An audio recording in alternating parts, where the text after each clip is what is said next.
ની અંદર વીજ પોલ ઉપર ડીશ ટીવી વાયર ખેંચવામાં આવેલ છે તેમજ ઇન્ટરનેટના વાયર પણ ખેંચવામાં આવેલ છે। સરકારશ્રીના નિયમ મુજબ વીજ પોલ ઉપર અન્ય કોઈ વાયરો બાંધી શકાતા નથી અને જો કોઈ બાંધે તો જાહેરનામું છે કે તેના વિરુદ્ધ કાર્યવાહી કરવી। આવી કાર્યવાહી અનેક જગ્યાએ થઈ ચૂકી છે। ત્યારે રાધનપુરમાં આવા જોખમી વાયરો જોવા મળી રહ્યા છે। નમસ્કાર, ક્રાઇમ આવાજ ન્યૂઝમાં તમારું સ્વાગત છે। હું છું તમારો નાનજીભાઈ ઠાકોર। આજે વાત કરવી છે વીજ પોલ અને વીજ પોલ ઉપર રહેલા વાયરોની। રાધનપુર શહેરમાં ઘણી બધી જગ્યાઓએ વીજ પોલ આવેલા છે અને આ વીજ પોલ ઉપરથી અન્ય દુકાનો, ઘર કે અન્ય ધંધા માટે વીજળી જીઈબી દ્વારા આપવામાં આવે છે અને તે તમામ વીજ પોલની જવાબદારી જીઈબીની છે અને આ જીઈબી જ્યારે આ વીજ પોલ ઉપર કોઈ વાયર બાંધે કે કોઈ અન્ય કૃત્ય કરે તો તેની સામે કાર્યવાહી કરે તેના માટે પણ એક સરકાર શ્રીમાંથી પરિપત્ર છે, જાહેરનામું છે। પરંતુ આ વીજ પોલો ઉપર અનેક જગ્યાએ પક્ષીઓના માળાની માફક ચોતરફ વાયરો જોવા મળી રહ્યા છે। આ વાયરો છે જીટીપીએલ અને ટીવી ચેનલના અને નેટના જે કનેક્શનો આપે છે તેના વાયરો જોવા મળી રહ્યા છે। આમ તો ગ્રાહકો દ્વારા આ જીટીપીએલ, નેટ અને ટીવી ચેનલોના જે કનેક્શનો આપે છે તે પૂરતા ગ્રાહકો પાસેથી પૈસા લેવામાં આવતા હોય છે અને આ સુવિધાઓ આપવામાં આવતી હોય છે। ત્યારે સસ્તું પડે તેના માટે આ લોકો દ્વારા સરકારશ્રીના જાહેરનામાને અંધારામાં રાખીને, જાહેરનામાને અભડાઈએ મૂકીને પોતાને સસ્તું પડે તે માટે, પોતાને ખર્ચો ન કરવો પડે તે માટે આ વીજ થાંભલાનો ઉપયોગ કરી અને આ રીતે ગ્રાહકોને આ રીતે કનેક્શનો પહોંચાડી રહ્યા છે। આ જોખમી જોવા મળી રહ્યું છે કારણ કે જ્યારે વીજ પોલ હોય ત્યાંથી વીજળી પસાર થતી હોય ત્યારે આવા વાયરોના લીધે જોખમ થતું હોય તેવું અનેકવાર જોવા મળ્યું છે। ક્યારેક અકસ્માતો પણ સર્જાઈ ચૂક્યા છે, ક્યારેક અકસ્માત સર્જાય તેવી સ્થિતિનું નિર્માણ પણ થઈ ચૂક્યું છે અને આવા વાયરોના લીધે જીવ જોખમમાં મૂકવામાં આવી રહ્યા છે। ત્યારે રાધનપુર શહેરમાં આવા અનેક વાયરો જોવા મળી રહ્યા છે। રાધનપુર શહેરના અનેક પોલમાં આ રીતે જીટીપીએલ, નેટ અને ચેનલોના જે વાયરો છે તે વાયરો ખુલ્લેઆમ લગાવવામાં આવી રહ્યા છે, પરંતુ સ્થાનિક તંત્ર દ્વારા કોઈ કાર્યવાહી કરવામાં આવી નથી। ત્યારે અનેક સવાલો ઊભા થયા છે। રાધનપુર શહેરમાં આવા જોખમી વાયરોના લીધે અનેકવાર અકસ્માતો થાય તેવી સ્થિતિનું નિર્માણ થઈ ચૂક્યું છે અને થાય તેવું પણ જોવા મળી રહ્યું છે અને નિયમ મુજબ આ વાયરો આ જીઈબીના પોલ ઉપર હોવા ન જોઈએ, તેમ છતાં હાલ કેમ છે તે શંકા છે કારણ કે આ જીટીપીએલ, નેટ અને ટીવી ચેનલોના આજે વાયરો લગાવ્યા ત્યારે કોની પરમિશન લેવામાં આવી છે તે પણ સવાલો છે કારણ કે પરમિશન આવી મળતી જ નથી અને મળે પણ નહીં કારણ કે આ જોખમી વાયરો છે। ત્યારે રાધનપુરના કેટલાક નાગરિકો દ્વારા આ વાયરો હટાવવામાં આવે તેવી લોક માંગ ઉઠી છે।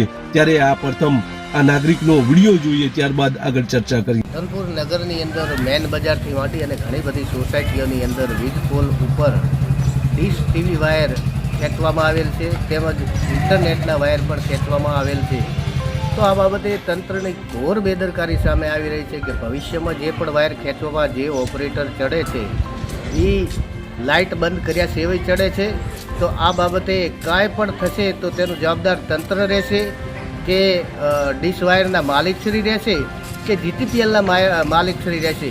તો આ બાબતે યુજીવીસીએલ અને રાધનપુર મામદાર સાહેબશ્રી તેમજ એસડીએમ સાહેબશ્રીએ સાથે મળી અને આવા વાયર જે ખેંચેલા છે તેના સામે લાલ આંખ કરવી જોઈએ એવી લોક માંગ ઉઠી છે। મારું નામ દવે અલ્પેશકુમાર હરીશભાઈ, રાધનપુર વિનગર સોસાયટી। આપણે ઘણી વખત જોતા હોઈએ છીએ કે જીઈબીના ઇલેક્ટ્રોનિક જે થાંભલાઓ છે તે થાંભલાઓ ઉપર તરફ જેમ પક્ષી માળો કરે છે તે રીતે અહીંયા વાયરો બંધાયેલા જોવા મળી રહ્યા છે।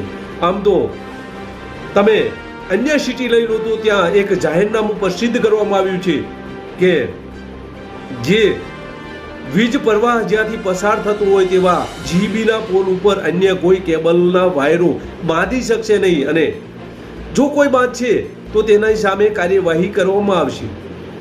આવું એક જાહેરનામું પ્રસિદ્ધ કરવામાં આવ્યું છે, અને આ જાહેરનામા બાદ કેટલીક જગ્યાએ કેટલાક શહેરોમાં આ રીતે કાર્યવાહી પણ થઈ ચૂકી છે.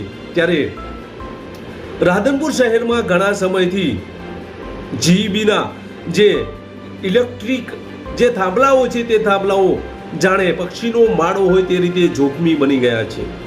રાધનપુર શહેરમાં આ જોખમી કેમ બન્યા અને આ શાના વાયરો છે તે વિશે જોઈએ તો આ વાયરો ટીવી ચેનલના જે કેબલ છે તે કેબલ ના વાયરો છે.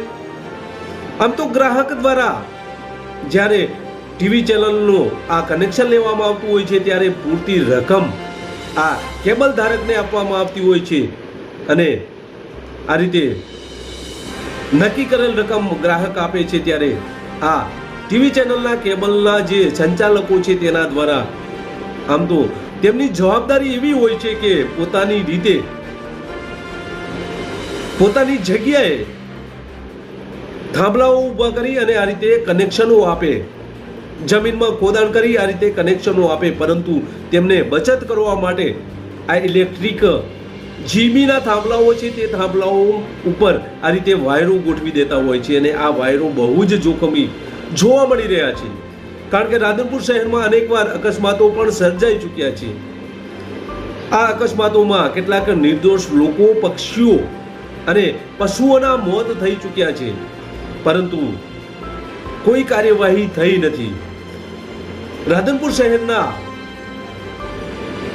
કેટલાક એવા પોલ છે, એવા થાંભલાઓ છે, તે થાંભલાઓ ચો તરફ માળાઓ જેવા વાયરો વીંટાયેલા જોવા મળે છે. આ તમામ ડીશોના વાયરો છે, અને આ વાયરો ગેરકાયદેસર છે, કારણ કે આ થાંભલા ઉપરથી વીજ પસાર થતી હોય છે, અને જ્યારે વીજ પસાર થતી હોય ત્યારે આ થાંભલાની ચો તરફ જે વાયરો છે તે વાયરોને બહુ જ મોટું નુકસાન થઈ શકે છે, અથવા તો કોઈનો જીવ પણ લઈ શકે છે. જેથી આ વાયરો હટાવવા જરૂરી છે. આમ તો રાધનપુર શહેરમાં જવાબદાર કર્મચારીઓ દ્વારા આવા વાયરો લગાવતા પહેલા કાર્યવાહી કરવી પડે, પરંતુ અત્યાર સુધી કરી નથી, અને આ રીતે જોખમ જોવા મળી રહ્યું છે. ત્યારે જીબીના કર્મચારીઓ આ બાબતે ગંભીરતાથી ધ્યાને લઈ રાધનપુરના તમામ પોલોની ચેક કરવામાં આવે, અને જે વાયરો છે તે વાયરો સત્વરે આ કેબલ ધારકોને નોટિસો આપ્યા બાદ કાર્યવાહી કરવામાં આવે તેવી સ્થાનિક લોકોની માંગ છે. જો કાર્યવાહી નહીં કરવામાં આવે તો ક્યારેક જીવનું જોખમ થઈ શકશે, અને એક સરકારનું પરિપત્ર છે, જાહેરનામું છે, આ જાહેરનામું જીબીના કર્મચારીઓ અમલ કરે તેવી લોક માંગ છે.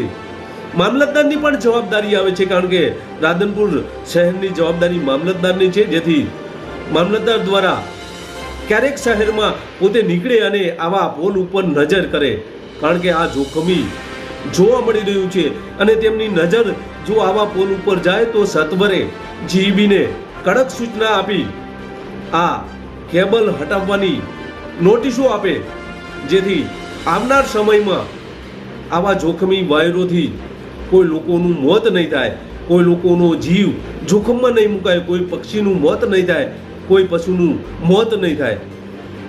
તો જોવું એ રહ્યું કે આ કેબલો હટાવવામાં આવે છે કે પછી આ રીતે ફરી અન્ય કોઈ વ્યક્તિનો, પશુનો કે પક્ષીનો જીવ લેશે, ત્યારબાદ જ આ કાર્યવાહી થશે. બસ એ જો તમે અમારી ચેનલમાં નવા છો અને આવા જ લેટેસ્ટ ન્યૂઝ જોવા માંગો છો તો અમારી ચેનલને અત્યારે સબસ્ક્રાઇબ કરો, જેથી આવા લેટેસ્ટ ન્યૂઝ તમારા સુધી પહોંચી શકે.